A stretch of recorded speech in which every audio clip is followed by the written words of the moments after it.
to get to breaking news in the investigation into the riot at the U.S. Capitol. The January 6th committee just urging the Justice Department to pursue criminal charges against former President Trump for his role in that riot. In their final meeting, the committee unanimously approved 4 criminal referrals. They are obstruction of an official proceeding, conspiracy to defraud the United States, conspiracy to make a false statement, and inciting or assisting an insurrection.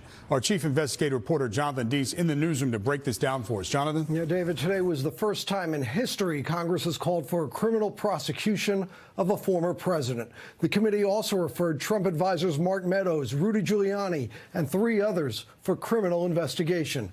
The committee's move largely symbolic. Justice Department prosecutors will decide if President Trump is criminally responsible for the events that led up to January 6th. Aye. Mr. Schiff, aye. Mr. Aguilar? Aye.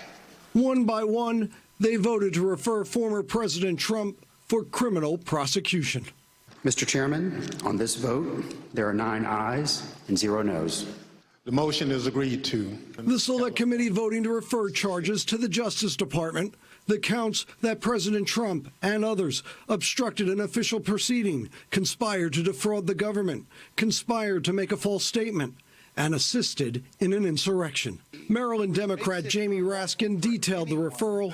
He called Trump's support of the violence on January 6th his most egregious offense. The committee believes that more than sufficient evidence exists for a criminal referral of former President Trump for assisting or aiding and comforting those at the Capitol who engaged in a violent attack on the United States. Republican Liz Cheney summarized Trump's conduct this way. January 6th, 2021 was the first time one American president refused his constitutional duty to transfer power peacefully to the next. The committee documented what it said were the many corrupt and false efforts by President Trump and his supporters to try to overturn the election. They say the criminal scheme began even before the election and that Attorney John Eastman helped, part of which included trying to pressure then Vice President Pence to not certify the electoral votes. President Trump again calling the committee's work a partisan witch hunt by the Unselect Committee. How much longer are Republican and American patriots in general going to allow this to happen? But the committee showed how many of Trump's own advisors and appointees did not buy the stolen election claims, the so-called big lie. Which I told the president was. The major allegations are not supported by the evidence developed. Well, my first thought was, this is a terrible idea. The committee also tried to show how Trump supporters went to court with little evidence of fraud, and they played past testimony showing how Trump had tried to pressure state officials, like those in Georgia, to try to overturn the election. I only need 11,000 votes. The committee says on January 6th, President Trump sat for hours despite pleas for him to call off the rioters.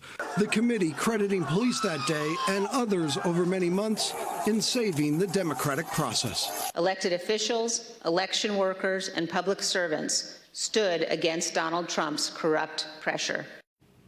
The committee, made up of 7 Democrats and 2 Republicans, also referred 4 Republican members of Congress to the House Ethics Committee for their refusal to respond to subpoenas, among them Kevin McCarthy, who's trying to become the next Speaker of the House.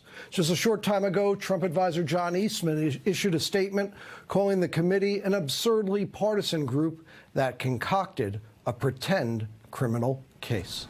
Natalie? All right, John, thanks for following the latest there.